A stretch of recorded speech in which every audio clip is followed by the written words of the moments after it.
The dust of forgotten dances clung to my boots, a silent testament to a life unlived among the revelers. My soul, a parched landscape, knew only the rhythm of solitary hoofbeats, a refusal etched deep into the very marrow of my being. I was the cowboy who refused to dance, until the mayor handed me the town's deed in silence, a burden heavier than any saddlebag. A profound loss settled, the last whisper of my old life fading. This silent exchange, a betrayal of my solitude, left me disoriented, adrift. You will never look at a town the same way again. Subscribe. The saloon doors swung, a mournful sigh against the evening wind, spilling the tinny laughter and off-key piano notes into the dusty street. I watched from the shadows of the livery stable, a silhouette against the fading light, my hat pulled low, obscuring eyes that had long forgotten the sparkle of a shared moment. They called me the cowboy who refused to dance, a title I wore like a second skin, a badge of honor in a world too eager to sway to every fleeting tune. My boots, scarred by countless miles of desolate plains, knew only the hard, unyielding ground, never the polished floor of a dance hall, never the gentle press of a partner's hand. There was no rhythm left in me for such frivolity, no lightness in a heart that carried the weight of too many setting suns. The very thought of it, the forced gaiety, the fleeting intimacy, felt like a betrayal of the quiet, profound sorrow that had become my truest companion. Every Saturday night, the town of Redemption Creek would shed its workaday grime, transforming into a cacophony of fiddles and stomping feet, a desperate attempt to outrun the encroaching silence of the vast, indifferent land. I saw it all, the fleeting smiles, the clumsy twirls, the brief, hopeful glances exchanged across crowded rooms, and each sight was a dull ache, a reminder of a melody I could no longer hear, a dance I could no longer join. My refusal wasn't born of arrogance, but of an emptiness so vast it swallowed every note of joy, leaving only echoes of what once was. The dust motes dancing in the saloon's lamplight seemed to mock my stillness, tiny specks of life celebrating their ephemeral existence, while I stood rooted, a monument to a past that refused to release its grip. The air itself felt thick with unspoken stories, with the desperate need for connection that I, in my self-imposed exile, could only observe, never partake in. The mayor, a man whose eyes held the wisdom of countless droughts and fleeting harvests, often watched me from his porch, a silent understanding passing between us that transcended words. He never pressed, never questioned my solitude, perhaps recognizing a kindred spirit in the quiet burden we both carried, though his was of the town and mine, of a soul. His gaze was a heavy cloak, not of judgment, but of a profound, almost melancholic empathy, as if he knew the precise contours of the wound that kept me from the dance. He saw not just a cowboy, but a man haunted by the ghosts of a waltz he could no longer remember, a melody that had shattered into 1,000 shards of regret. The town, in its boisterous oblivion, never truly saw me, but the mayor did, and that silent acknowledgement was a strange comfort in my self-imposed wilderness. The scent of stale beer and cheap perfume drifted on the breeze, mingling with the crisp, clean smell of the high desert, a stark contrast that mirrored the chasm between my world and theirs. I preferred the vast, star-strewn canvas of the night sky, where the only dance was the slow, majestic sweep of constellations, and the only music, the whisper of the wind through the sagebrush. There, under the infinite expanse, my refusal felt less like a curse and more like a choice, a deliberate turning away from the fleeting illusions of human merriment. The stars, ancient and indifferent, offered a solace that no human touch or fleeting embrace ever could, a silent communion that required no pretense, no forced smiles, no hollow laughter. My solitude was my sanctuary, a fortress built against the very notion of vulnerability. They said I was a mystery, a shadow passing through their sun-drenched lives, but there was no mystery, only a profound weariness, a soul too heavy for the light steps of a jig. My past was a locked box, its contents too painful to revisit, too raw to expose to the curious gaze of a community that craved stories, not silence. The dance to them was freedom, release, a momentary escape from the harsh realities of frontier life. To me it was a cage, a performance, a forced masquerade that demanded a lightness I no longer possessed, a joy I could no longer feign. The very air around the saloon seemed to hum with an energy I could not absorb, a vibrant pulse that merely highlighted the stillness within my own chest, a heart that beat to a different, more somber drum. And so the nights passed, one blurring into the next, each Saturday a fresh testament to my unwavering refusal, a silent declaration of my unyielding isolation.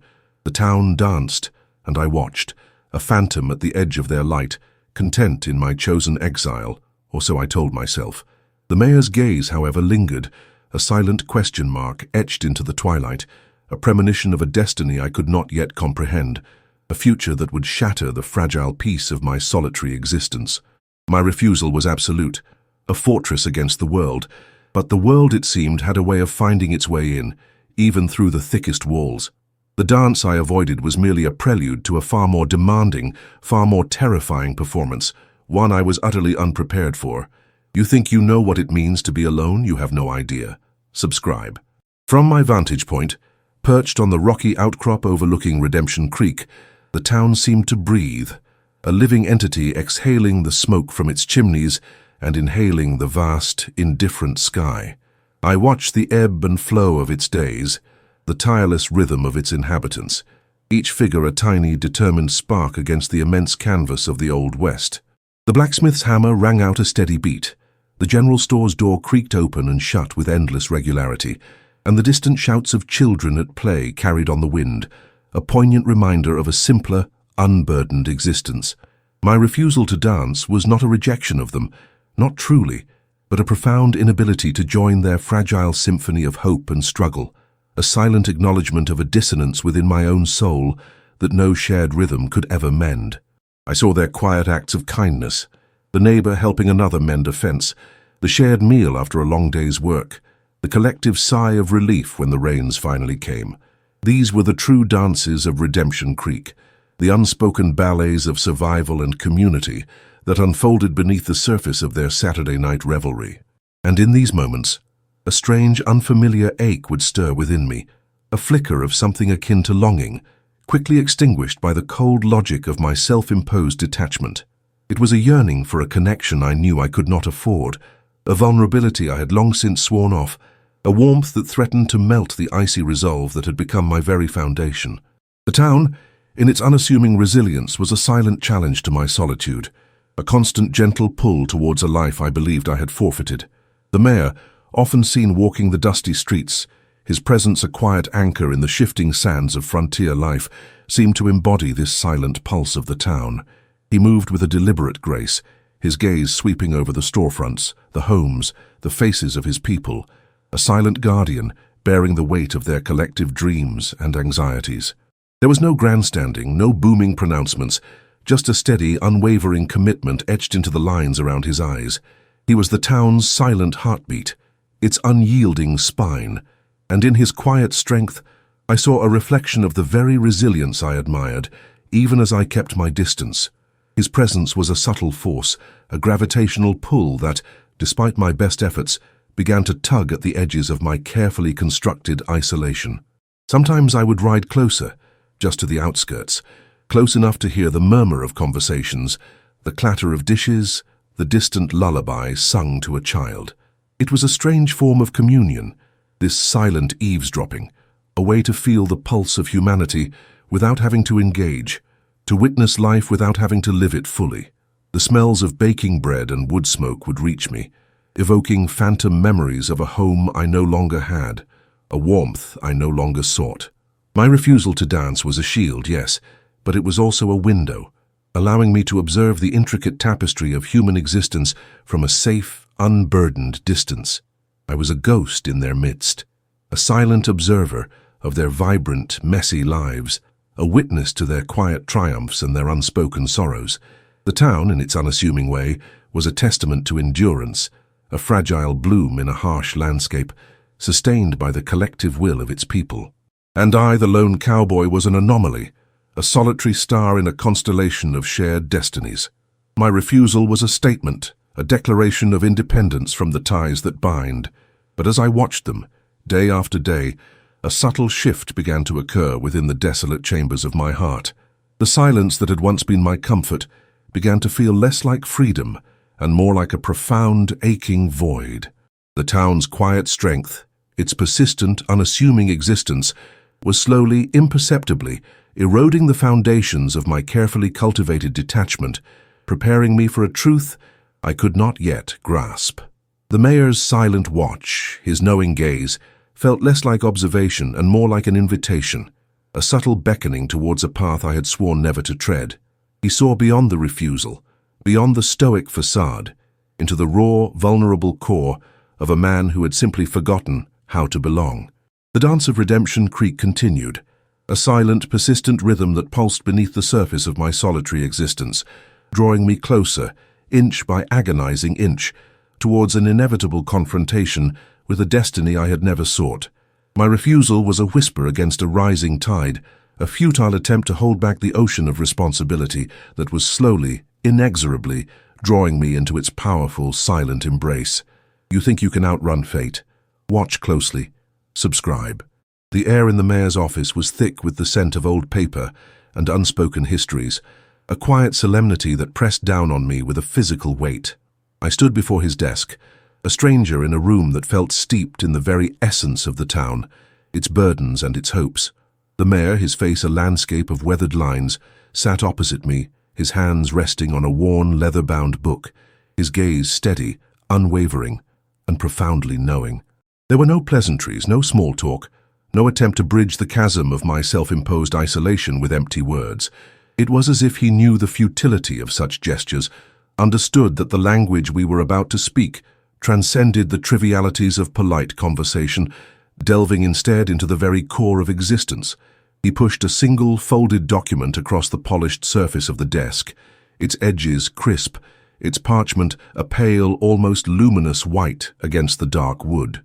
It slid silently, a whisper of fate across the quiet room, coming to rest directly before me. My eyes, accustomed to scanning distant horizons for danger or solace, now focused on this small, unassuming piece of paper, its simplicity belying the immense gravity it carried. There was no fanfare, no dramatic flourish, just the deliberate, unhurried movement of his hand, a gesture imbued with the weight of generations, of dreams built and shattered, of lives lived and lost within the boundaries it defined. The silence in the room deepened, becoming a palpable entity, a living, breathing presence that absorbed every stray thought, every unspoken question. My hand, calloused from years of gripping reins and rifle stocks, reached out slowly, almost hesitantly, to grasp the document. The parchment felt cool beneath my fingertips, yet it burned with an invisible heat, a silent transfer of an immense, unforeseen burden. As my fingers closed around it, a tremor ran through me, not of fear, but of a profound, disorienting recognition, as if this moment had been etched into the very fabric of time, waiting patiently for my arrival. It was the town's deed, a simple piece of paper that held the very soul of Redemption Creek, its dusty streets, its struggling businesses, its hopeful inhabitants, all now resting, inexplicably, in my reluctant grasp. The weight of it was staggering, far heavier than any gold nugget or saddlebag full of provisions. The mayor's eyes, ancient and wise, held mine, a silent conversation passing between us that spoke volumes without a single word being uttered. In their depths I saw not pity nor judgment, but a deep, melancholic understanding, a shared burden that transcended individual experience. He saw the cowboy who refused to dance, yes, but he also saw the man beneath the stoic facade, the one capable of bearing a weight he never sought. His silence was not empty but full, brimming with the history of the town, its struggles, its resilience, and the unspoken plea for its future. It was a silence that demanded everything, a silent command that resonated deep within the chambers of my soul, shattering the fragile peace of my long-held solitude.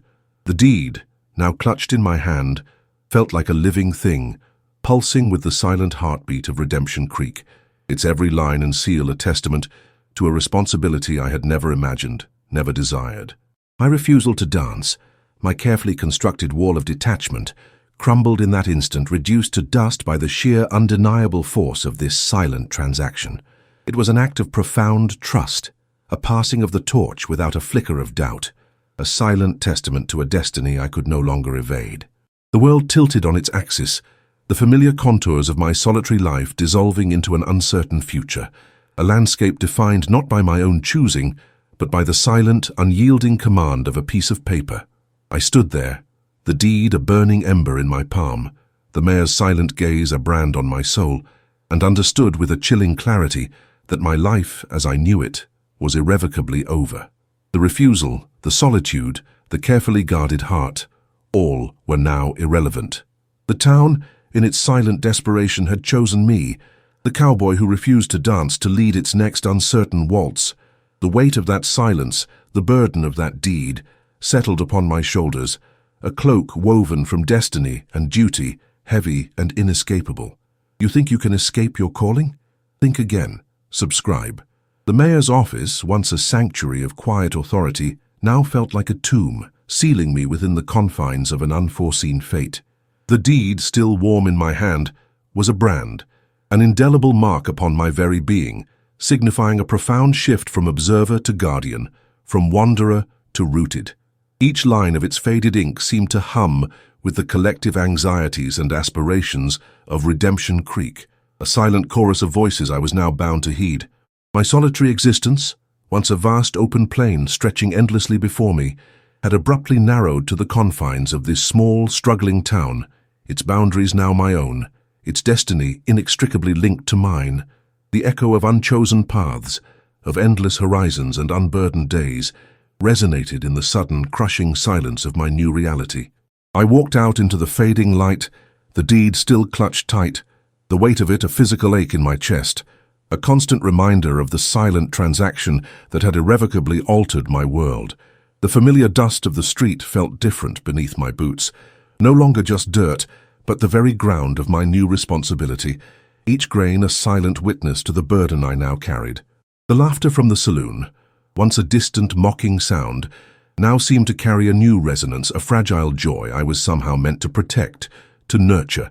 My refusal to dance, once a defiant declaration of independence, now felt like a childish petulance, a naive attempt to escape the inevitable currents of life that had finally, undeniably, swept me into their powerful embrace. The faces of the townspeople as I passed them seemed to hold a new significance, each one a silent question, a hopeful expectation I was now obligated to answer. The old woman tending her small garden, the young boy chasing a stray dog, the weary miner returning from the hills, they were no longer just figures in a landscape, but my people, their lives now intertwined with the fate of the deed in my hand. The weight of their unspoken trust was immense, a silent pressure that threatened to buckle my knees, to shatter the stoic facade I had so carefully maintained for so long. It was a responsibility I had never sought, never desired, yet it had found me, chosen me, in the most profound and silent of ways, leaving no room for argument or retreat. My horse, usually a source of comfort and escape, stood patiently at the hitching post, its familiar presence a stark contrast to the unfamiliar turmoil raging within me. The open road, once my only true companion, now seemed to stretch into an impossible distance, a path I could no longer take, a freedom I had silently relinquished. The deed was a tether, binding me to this place, to these people, to a future I could not yet fathom. The melancholia that had always been my shadow now deepened, tinged with a new kind of sorrow, the sorrow of a life unchosen, a destiny thrust upon me by the silent, knowing hand of an old mayor and a piece of parchment. The very air seemed to hum with the silent demands of my new role, a symphony of unspoken expectations. The night descended, a velvet cloak drawing over the town, but there was no solace in its darkness, no escape in its embrace. My mind raced, grappling with the enormity of what had transpired, the silent weight of the town's deed pressing down on my thoughts, suffocating the last vestiges of my old self. How does one, a cowboy who refused to dance, suddenly become the keeper of a town's fragile heartbeat? How does a man who shunned connection suddenly bear the weight of an entire community? The questions swirled, unanswered, leaving me adrift in a sea of overwhelming responsibility, a profound disorientation that left me breathless and utterly alone in my new terrifying purpose. The silence of the mayor's gesture echoed louder than any shouted command, a profound, unyielding truth that resonated deep within my bones. It was a silent coronation, a passing of the crown, and I, the reluctant king, was left to bear its immense, crushing weight. My refusal to dance had been a shield, a defense against the pain of connection, But now the shield was gone, replaced by the vulnerable, exposed reality of a town's future resting squarely in my hands. The path ahead was shrouded in uncertainty, but one thing was clear. The dance had begun, and I, the cowboy who refused to dance, was now irrevocably part of its silent, demanding rhythm. You think you're in control of your life? Think again. Subscribe. The first rays of dawn painted the eastern sky in hues of bruised purple and melancholic gold, casting long, silent shadows across Redemption Creek. I stood on the porch of what was now, inexplicably, my home, the mayor's house, a silent testament to the transfer of power, of burden that had occurred the previous evening. The town's deed, carefully placed on the rough-hewn table inside, felt like a silent, watchful presence, its parchment radiating an unseen energy that permeated every corner of my new, unwanted existence. My refusal to dance, once a defiant stance, now felt like a distant memory, a childish rebellion against a fate that had always been waiting, patiently, silently, to claim me. The unwritten waltz of my new life had begun, its steps uncertain, its melody yet to be composed. The air was crisp, carrying the faint scent of wood smoke and damp earth, the familiar smells of a town awakening, a town I was now bound to protect, to guide.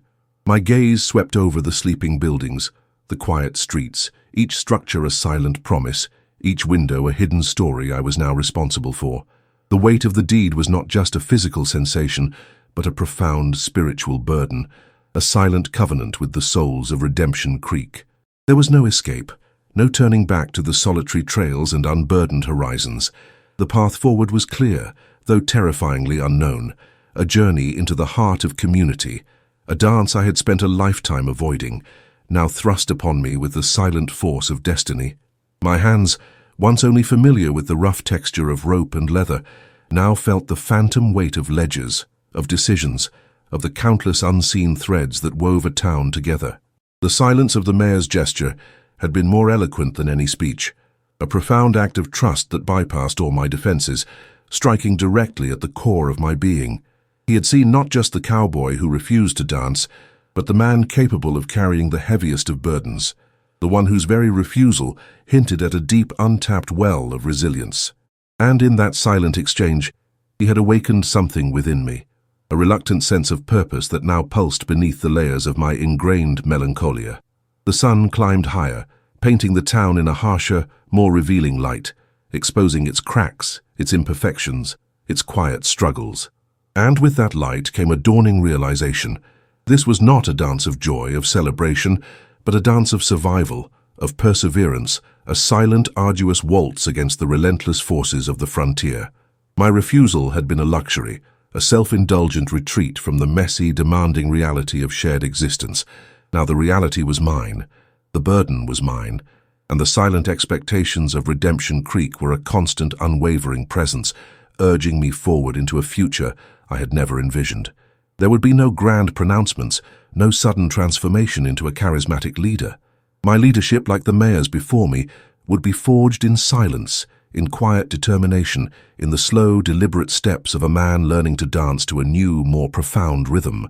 The deed was not just a piece of paper. It was a silent promise, a sacred trust, a testament to the unyielding spirit of a town that had chosen an unlikely guardian.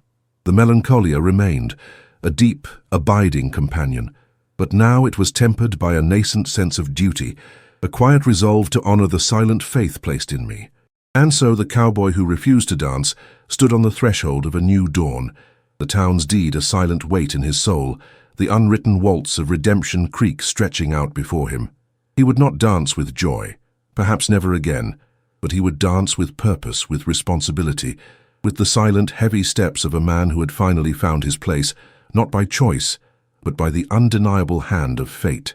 The journey had just begun, a silent symphony of duty and destiny. You think you know what sacrifice truly means? You haven't seen anything yet. Subscribe.